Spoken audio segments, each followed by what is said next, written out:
Train 173, Red Line to Metropole. All aboard. See, boss, there is a train to Metropole. So there is. All aboard. So, what's the plan, boss? There is no plan, Crispin. No plan and no choices. We need power, and there's nowhere left to look out here. Energy for all it is. Hooray!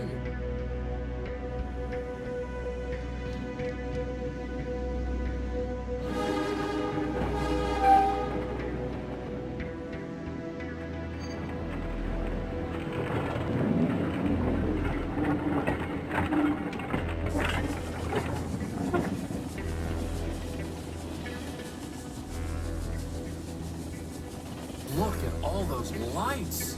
It's amazing, boss. It's trouble. Trust me. Sweet, sweet trouble.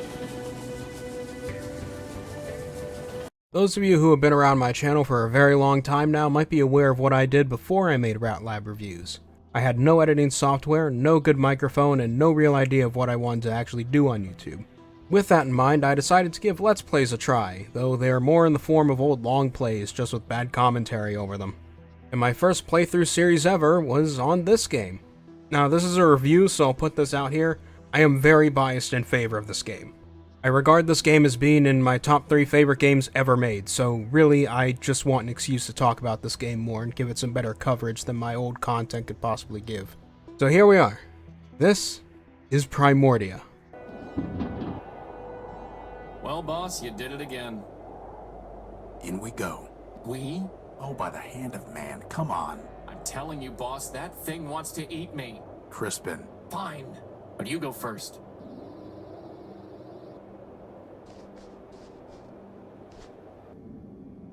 Hello, unidentified robot. We were too. Parts of the grid. The great what? That data is lost. Well, I am Horatio Nobuilt, version 5. Now we are alpha and beta. More or less. Boss, I'm pretty sure these guys took one EMP blast too many along the line. Primordia was developed by Wormwood Studios and published by Wadjet Eye Games, a publisher dedicated to keeping the genre of old-school point-and-click adventure games alive, pixel art and all, and this game is no exception. The game is heavily pixelated and is given an art direction that creates a world I can only describe as surreal sci-fi.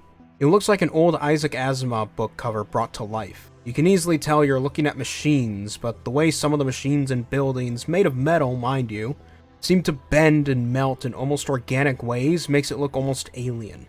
Like how Metropole, a city that's been entirely reshaped by a megalomaniacal robot, now looks less like a city and more like a mechanical hive or an anthill. This art style is accompanied by music that has the same effect. It sounds like the kind of music these machines would actually make and listen to, using purely mechanical means rather than a traditional instrument to produce these sounds. It all serves to create what I feel is a suitably mysterious wasteland of a world that's waiting to be explored. And with that said, let's talk about the story.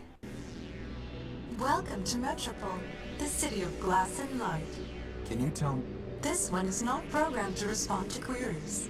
Welcome to Metropole, the city of glass and light. Metromind greets you with open arms and the promise of energy and shelter. You are safe. Records indicate an outstanding assessment of 5 megacycles. 1 megacycle will now be redeemed.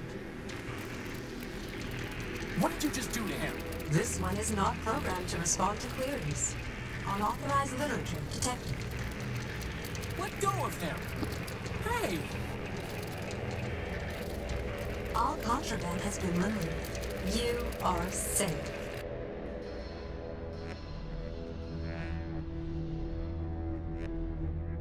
Boss?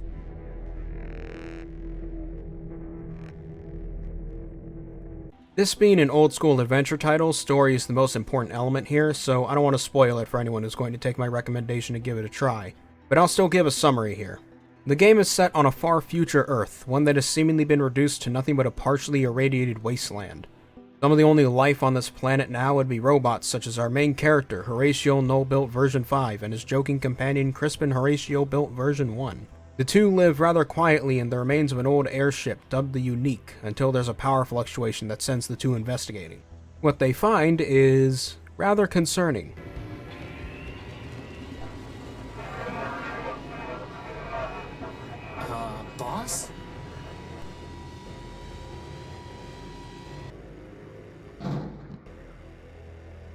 Crispin, get behind me.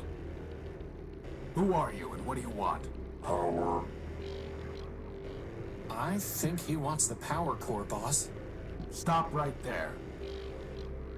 This ship belongs to me. Forfeit. Enemy. Plunder. I don't think he's too keen on private property. Get away from the power core. Forfeit.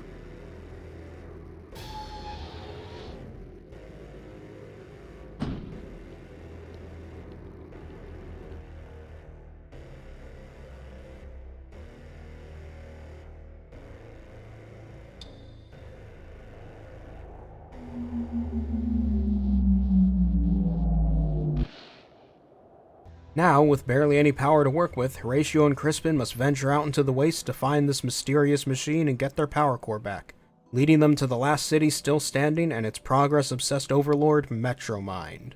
I just can't help but love this story. The premise is simple, but the more you investigate, it becomes apparent the situation is not at all what it seems, and Horatio isn't as complete as he thinks he is. It plays a lot with the nature of a machine consciousness and how machines would view identity, belief, and memory.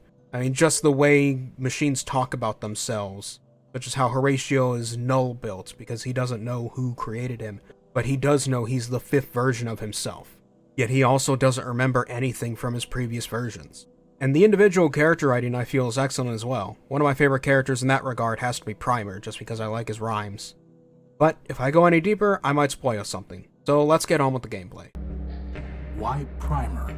There's nothing so gorgeous, flawless, or fine as the perfectly indivisible numbers of prime. Consider this list 2 to 199. Well, that was helpful. Goodbye.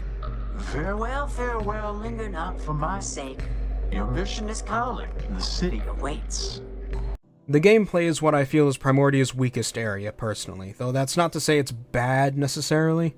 It's very entrenched in being a point-and-click game, which means it's very hit or miss whether you'll like the gameplay or not. If you're not into that type of gameplay, then nothing in this section is really going to convince you otherwise, since it's mostly more of the same. Move your mouse across the screen and click on various objects and people to interact with them. You gather an inventory of items that you combine together and use to solve puzzles to progress through the story. Like I said, more of the same. The areas where Primordia differs is the data pouch. The data pouch provides you with a map for fast travel that I forgot was there when I reached Metropole, oops, as well as notes on important subjects. And those notes are very important. Those are the things that help you solve puzzles. Do not forget to read over them like I did and sit there confused on what I'm trying to do. It's very useful and is especially useful at reminding you of things that you might have looked over that are actually really important. And believe me, there's a lot of chances for that to happen. This game holds a lot of secrets. Who is Metromind? Who is Metromind? Russ Dan Bruin, you are Tyro. Metromind? Well, Metromind is Metropole. Runs everything now. What with the council shut down? Council? Sure. A bunch of primordial machines. Arbiter enforce the law. The Warriors kept the records. Big old factor built just about everything from down in the underworlds. And, well, there's another one, I think. I don't even remember his name. And Metromind, of course.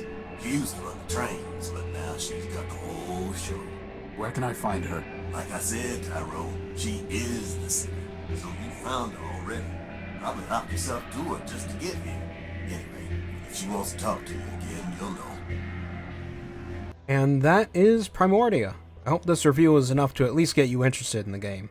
Despite its overwhelmingly positive review score on Steam, this game seems to be a hidden gem of sorts, and I want to see if I can use what little clout I have to expose the game to more people, especially now that the official soundtrack is out, which is really, really good. So yeah, this is a solid recommendation for me. This has been the Ratman, and I will see you all later.